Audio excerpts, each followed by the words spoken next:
procurar só te contar a revolta sem conclusão maior. Aí depois a gente faz uma conclusão juntos, tá? Então, a revolta de Beckman, primeiro vamos esclarecer o seguinte. Nessa época, nós estamos bem naquela conjuntura em que Portugal havia saído da União Ibérica, estava em crise, se associava à Inglaterra e incentivava a busca de ouro no Brasil. Então nós estamos no auge da busca do ouro no interior das Gerais, tá? Bom, mas uma coisa que o rei fez foi o seguinte: ele pegou o Brasil e dividiu o Brasil em duas colônias. Ele criou duas colônias no Brasil. Uma colônia começava no norte de Pernambuco e ia até o Tratado de Tordesilhas, que ele chamou de Estado Geral do Maranhão. A outra colônia começava no norte de Pernambuco e até Laguna, chamava Estado Geral do Brasil. Então nós temos duas colônias, o Estado do Maranhão e o Estado do Brasil. Capital São Luís, capital Salvador. Tá? Muito bem. Bom, para atrair investimentos, o rei de Portugal fez o seguinte: criou companhias de comércio. Então tinha a companhia de comércio privilegiado do Estado do Brasil, a companhia de comércio privilegiado do Estado do Maranhão, tá? Essa companhia, ela era uma companhia de capital privado. O Estado entrava com dinheiro também, mas era um dos investidores. Uma forma de atrair o capital judaico era fazer duas coisas. Primeiro, estimular a Inquisição. Então, a Inquisição começou a funcionar de novo, perseguindo os judeus em Portugal. Mas por que isso? Porque os judeus que entrassem na companhia, que investissem na companhia, estavam livres da Inquisição. Então é uma indústria que os caras estão fazendo, a indústria da Inquisição. Faz a Inquisição, persegue os judeus, mas os judeus que entrarem na companhia não serão perseguidos. Então força o capital judaico a investir na companhia. Tá? Mas é um detalhe que não interessa para nós agora. Então, o que acontece? Essa companhia de capital privado, ela vai ter um monopólio do Estado. Então tu vai ter a companhia que vai ter o monopólio do Estado do Maranhão e a companhia que vai ter o monopólio do Estado do Brasil. Vou parar de falar do Brasil agora, vou falar só do Maranhão.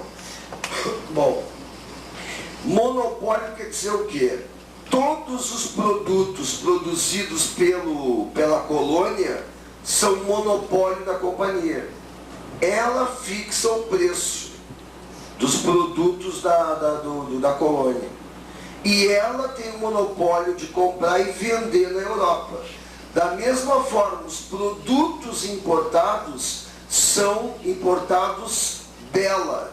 Ela vende e ela fixa o preço. Então a companhia é a tentativa de atrair o capital privado de volta em Portugal para estimular o desenvolvimento da colônia, sair da crise, Portugal sair da crise. Bom, a região produz algodão. Esse algodão é exportado e já está indo para a Inglaterra. Os colonos começam já a ganhar mais dinheiro. Mas tem uma coisa, sempre se usou escravo indígena aqui. O que a companhia faz? A companhia vai começar a vender escravos africanos. E para obrigar os senhores a usarem escravos africanos, o que eles fazem? Proíbem a escravidão indígena. Atraem os jesuítas. Os jesuítas começam a vir para a região, catequizar índios e ajudar a reprimir a escravidão indígena. E os senhores não querem escravos africanos, porque é mais caro. Então começa uma briga entre os senhores que têm interesses e contra a companhia que tem outros interesses. A revolta de Beckmann é a revolta de dois irmãos que lideram a elite local, que querem o quê? Tirar os jesuítas, acabar com a companhia e acabar com a obrigação de usar escravos africanos. Eles querem usar escravos indígenas, que é muito mais barato. Então, de certa maneira, aqui é uma retomada de uma discussão que a gente já havia tido lá no início do livro 1, né? A questão da escravidão africana ou indígena. Então, o que é aqui, o que está acontecendo aqui? É uma briga do capital português metropolitano contra os interesses da elite local. Os irmãos Beckmann não são membros das camadas populares. São fazendeiros e têm interesses diferentes do interesse do capital português, capital metropolitano. Uma coisa curiosa, eu já vou escrever para nós, mas uma coisa curiosa é que eles escrevem uma petição, assinada por todos, uma petição ao rei, informando ao rei o que está acontecendo, como se o rei não soubesse. É interessante isso, quer dizer, eles não conseguem perceber que o capital privado português e o rei de Portugal fazem parte da mesma estrutura que é o colonialismo português. Eles acham que a companhia está excedendo as suas atribuições e o rei não sabe disso. Porque para eles, tanto a companhia como eles são portugueses. Então, se alguma coisa está acontecendo, é algo que está acontecendo sem que o rei saiba, que o rei deve estar zelando pelo interesse de todos.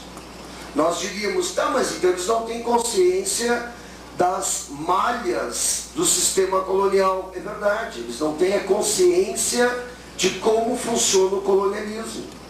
Eles não têm a consciência de que eles são colonos e, portanto, estão subordinados aos interesses do mercantilismo português.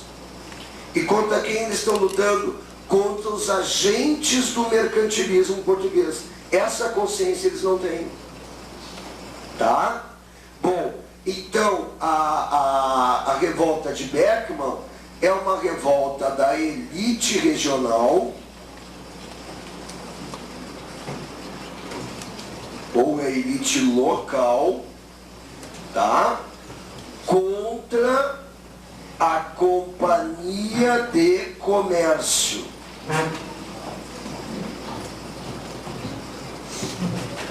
Essa companhia de comércio que tem o monopólio da colônia. Ou tu diria assim, é uma revolta da elite local contra a obrigatoriedade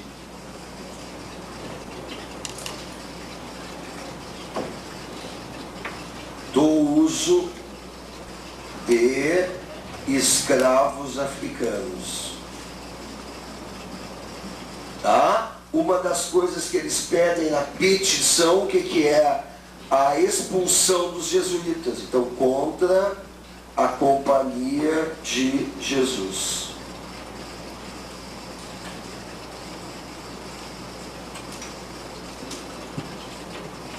Tá?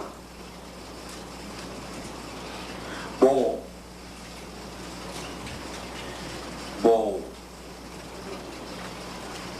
eu vou registrar aqui. Há uma petição ao rei. Como é que termina isso aqui? O rei intercede, obviamente, a favor da companhia. Prende e enforca os irmãos Beckmann. Tá? Então há uma repressão contra os colonos. Quer dizer, contra os rebeldes, contra os irmãos Beckmann.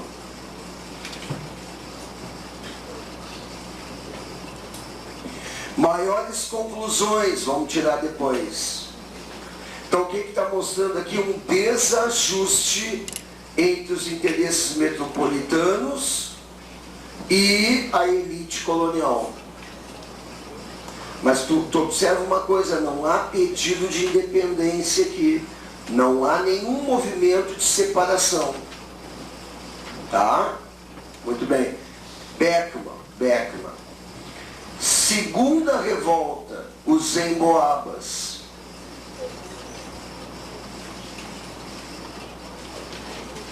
Tá? Isso aqui começa em 1710. Peraí, deixa eu só esclarecer uma coisa para ti. A região, que às vezes dá confusão. Então tem que cuidar assim, ó. A região, o local é na região de Manaus. Então o local seria o estado do Amazonas. Tá? Mas, na verdade, na época não havia estado do Amazonas, havia o Estado Geral do Maranhão. Então, hoje seria na região do Amazonas. Na época era na colônia do Maranhão. Estado Geral do Maranhão. Então, local, Maranhão, hoje Amazonas. Estado Geral do Maranhão, hoje Amazonas. A mesma coisa a Guerra dos Emboabas. A Guerra dos Emboabas seria onde hoje está o estado de São Paulo. Mas na época, Mato Grosso, os dois, Goiás, Minas Gerais, São Paulo, parte da Bahia, tudo se chamava o quê? Intendência das Minas Gerais do Brasil. Então, na época não havia o estado de São Paulo, ou seja, na época aconteceu nas Minas Gerais. Na região das Minas Gerais. Tá? Então, eles podem dizer as duas coisas. Nas Minas Gerais ou no estado de São Paulo. Tá. Então, o que acontecia aqui? O que acontecia é o seguinte. Quem descobriu as minas e jazidas de ouro e diamantes foram os bandeirantes.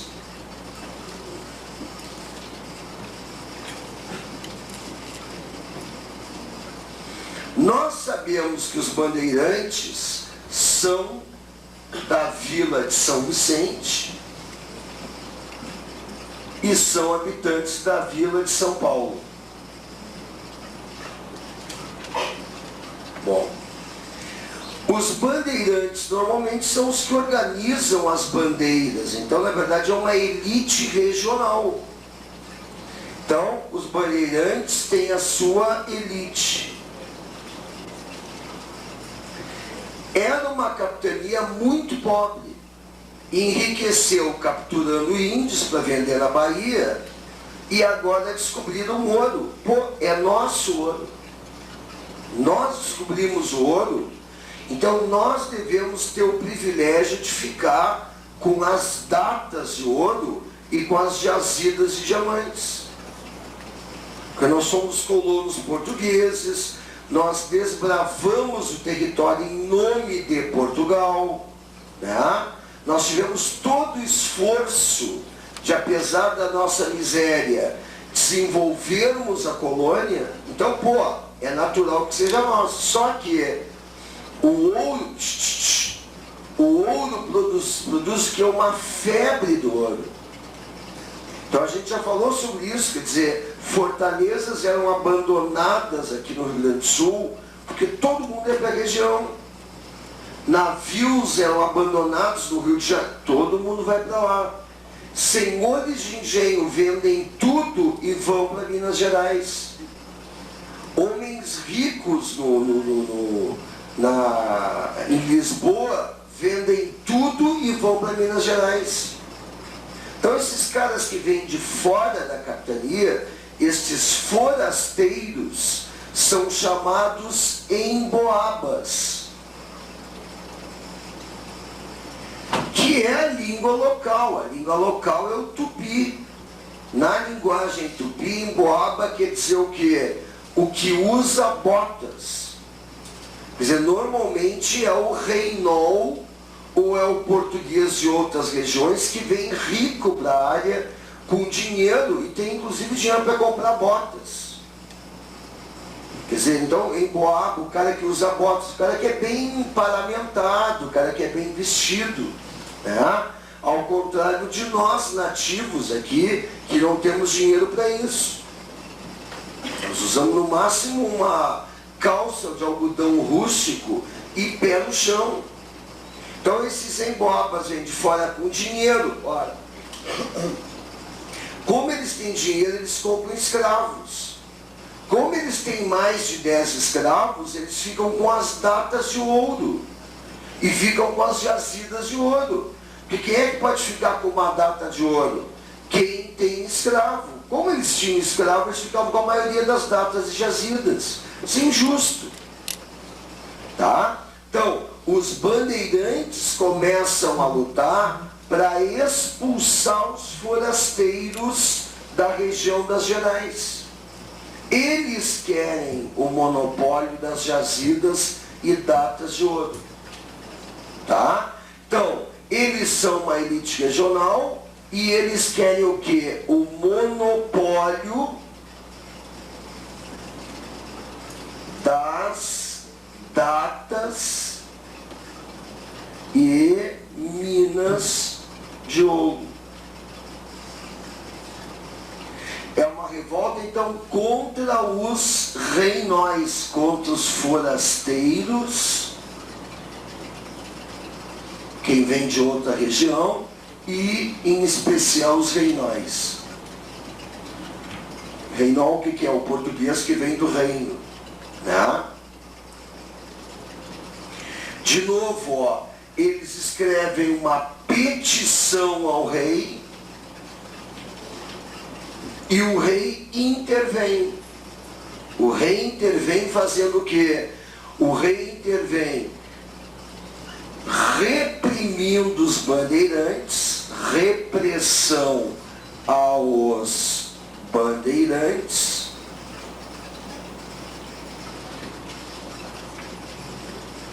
quer dizer, o rei intervém ao lado dos emboabas, então repressão aos bandeirantes e, sobretudo, desmembrando São Paulo da região das Minas Gerais. Então os habitantes de São Paulo não têm mais a exclusividade das datas e minas de ouro.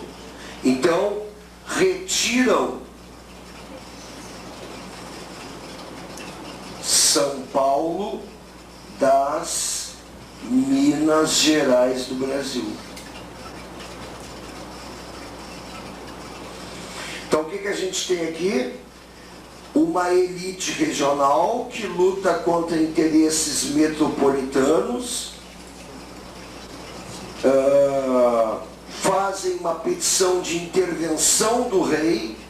Provavelmente o rei não está sabendo o que está acontecendo, não tem nada a ver com a revolta de Beckmann, eles não estão se relacionando, e o rei intervém, como da outra vez, contra a elite regional, contra os interesses da colônia, a favor dos interesses dos reinóis, a favor do interesse dos portugueses.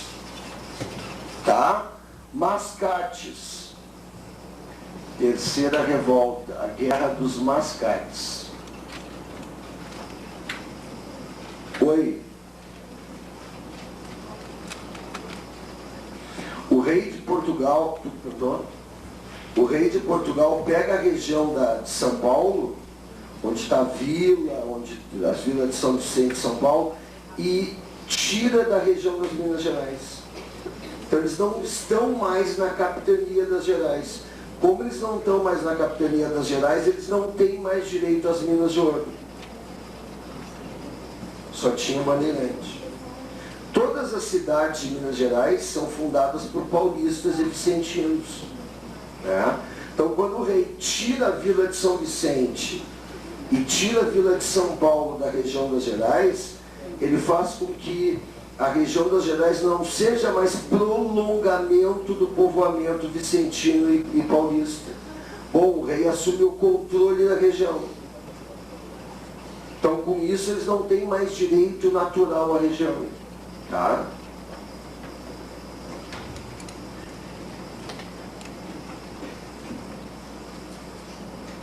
Escreve um pouco maior.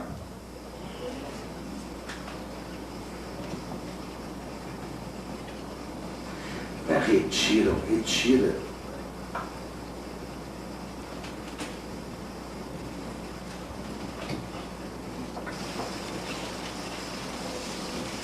Tá.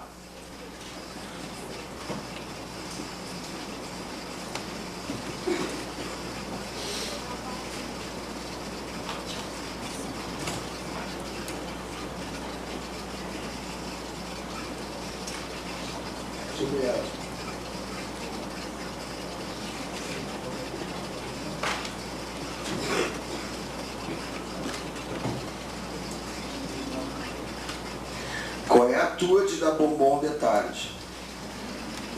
Até parece que tu não sabe que maconheiro não vem na aula à tarde. Pessoal, desculpa. Não me dei conta.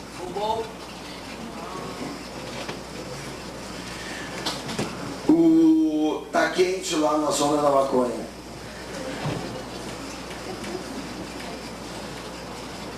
Coitadinhos. Tá? Quer você, por favor, ser mais rápida, coitadinhos do livro? Vai ficar bravo. Sai resmungando só lá fora. Olha, ainda tá reclamando.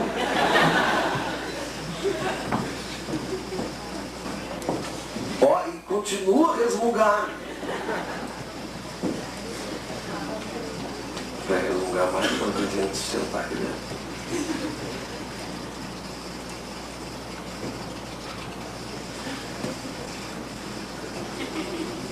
Tá resmungando baixinho que eu tô ouvindo. Então, olha aqui, tá brincando. Tá, então o que eu tava falando?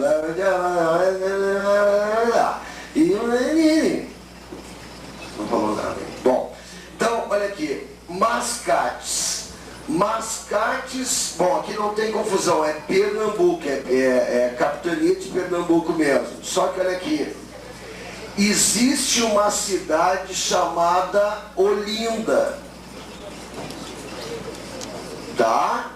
Bom, esta cidade chamada Olinda, ela é a parte da cidade onde moram os senhores de engenho, que é a elite, né? A elite regional, decadente, endividada, mas é a elite regional. Bom, ali fica então a sede do que? Da Câmara Municipal. Então, uma região dos senhores de engenho.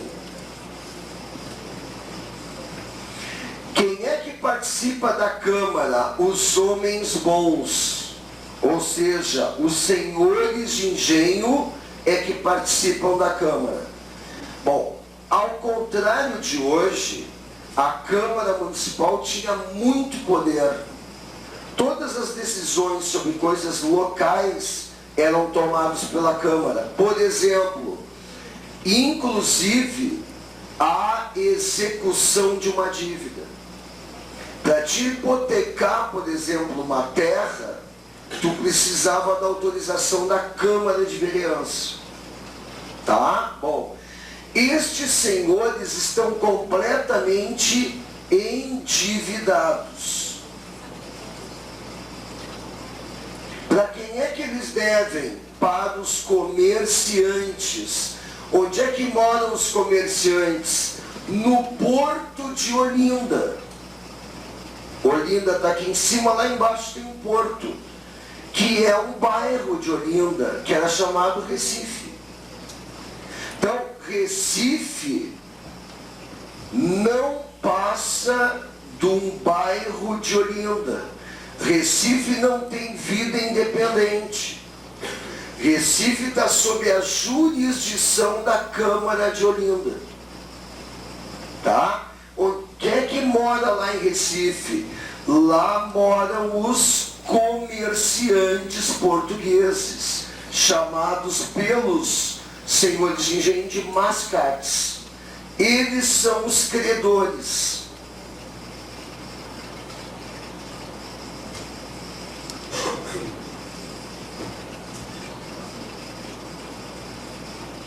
Em 1709. Tá? Vou botar essas ideias que é o auge. Bom, eu quero cobrar uma dívida, mas o cara que deve para mim não tem dinheiro para pagar, então eu vou hipotecar os bens dele. Só que os mascates não conseguem a hipoteca, porque para hipotecar precisa da autorização da Câmara. E obviamente que os senhores de engenho não dão a autorização para hipoteca. Então, qual é a saída que os comerciantes portugueses têm? Eles pedem, e o rei atende, a emancipação de Recife. A emancipada, Recife fará sua Câmara de Vereança, Câmara Municipal. E essa Câmara vai hipotecar os bens. Então, tudo parece que gira em torno da emancipação de Recife. Se Recife se emancipar, vai haver a cobrança da dívida. Se continuar assim, jamais a dívida será cobrada. Então, o que acontece? Recife pede e leva a emancipação. Tá? Resultado, quando isso acontece, os senhores de engenho se revoltam, invadem Recife, incendeiam os armazéns e o registro das dívidas. Tropas partem de Salvador para reprimir os senhores de engenho. Tá? Então nós temos uma elite regional brigando contra um comerciante português. Então, uma revolta da elite local contra interesses ligados ao mercantilismo português. Então, uma revolta contra a emancipação. Ou uma revolta contra a cobrança das dívidas.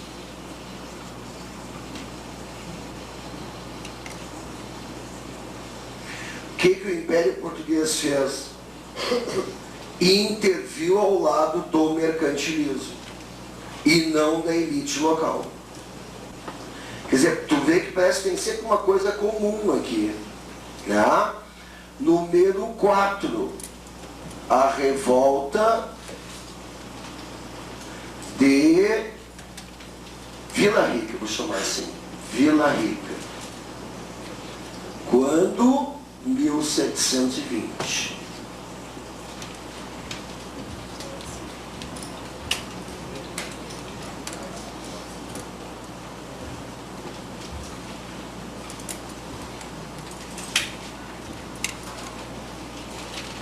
Tá?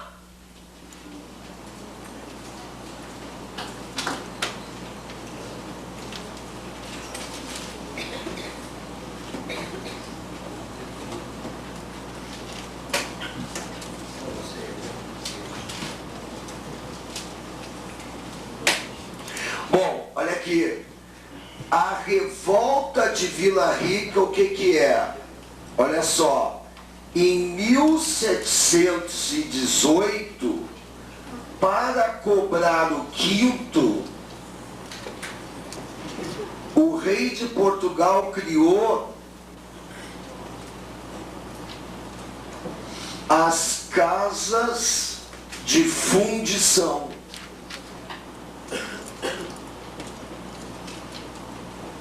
Tá? Em 1720, comerciantes de Vila Rica e tropeiros liderados por um tropeiro chamado Felipe dos Santos,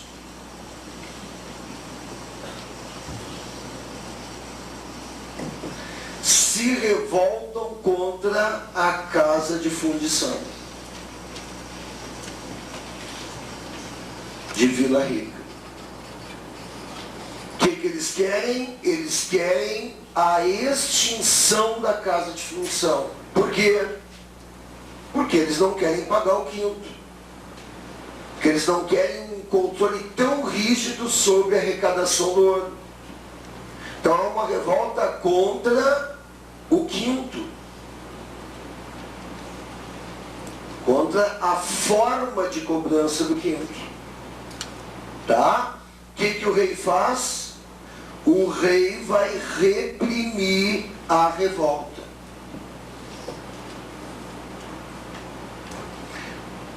Reprime a revolta, prende o Felipe dos Santos, enforca e esquarteja o Felipe dos Santos e expõe o corpo em praça pública.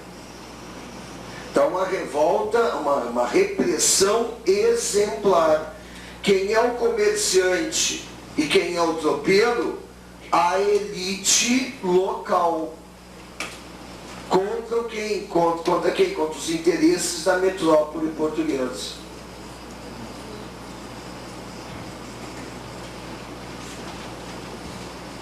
Tá?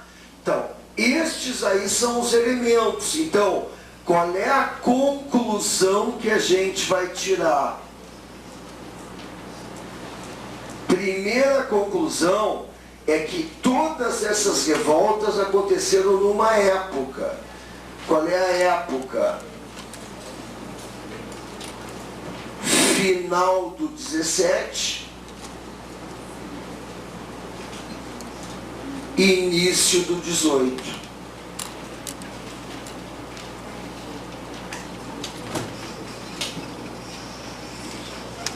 Início do século XVIII.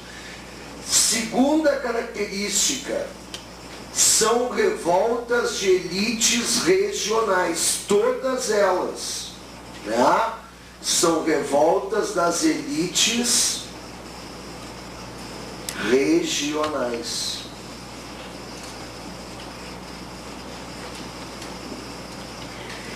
Bom, parei um pouquinho. Beckmann é contra a Companhia de Comércio, que representa os interesses mercantilistas na região. Os emboabas são ricos que vêm de fora, que representam que os interesses mercantilistas na região. Recife, os comerciantes, mercantilismo na região. E o caso também, os interesses mercantilistas na região. Então, são as elites regionais contra aspectos do colonialismo português.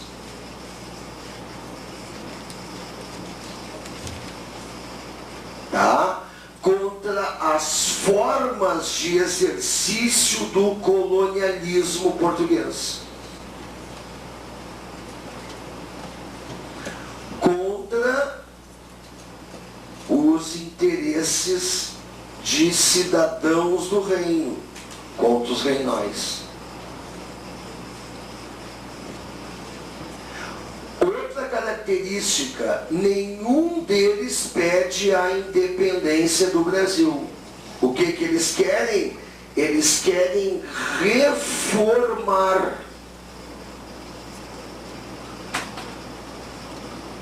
Eles pedem reformas no sistema colonial português, mas não pregam a independência.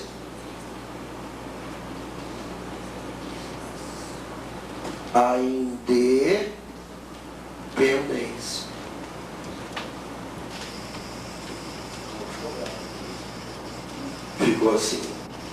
Tá, assim tu tá conspirando. Tá?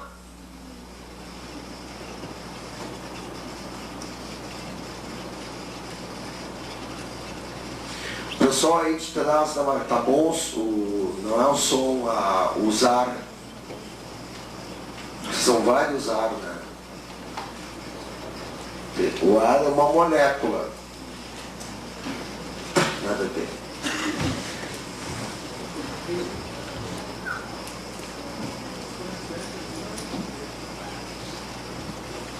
Não, esses comerciantes são, a maioria era português na origem, assim, né? Mas já estão estabelecidos na região. Então a gente diria que é uma elite crioula, que já está ligada aos interesses locais. Eles têm interesses diversos dos interesses da coroa. Porque na verdade, assim, quem é o irmão, quem é o Beckman, por exemplo? Beckman é um português que é um sesmeiro. Quer dizer, na verdade a briga sempre vai ser entre portugueses e portugueses, mas a elite local contra o sistema. Né? Quem é o senhor de engenho é um português que é sesmeiro também. Tá? Todas elas então têm um português estabelecido na colônia contra alguém de fora. Tá? Bom, em todas elas eles pedem a intervenção do rei. Invariavelmente, as pretensões da elite local é reprimida.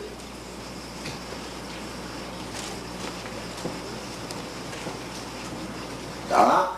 Eu acho que dá para acrescentar uma outra informação que é óbvia para nós, quer dizer, eles não apresentam, não têm ainda a consciência.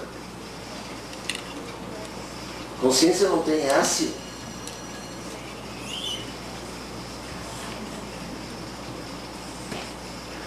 Não é assim? Consciência do sistema colonial. Espera um pouquinho. Desse sistema colonial. Do que seria o sistema colonial. Tá? Bom, agora o que eu quero fazer? Né? Nós vamos fazer depois. Vamos comparar. O que? Nós vamos comparar as revoltas nativistas com as tais revoltas coloniais. Quer dizer, estas com a Inconfidência Mineira, por exemplo. Quer dizer, vamos ver qual é a diferença. Tá? Então, fechamos isso. Vamos entrar no Império na próxima aula. Tá?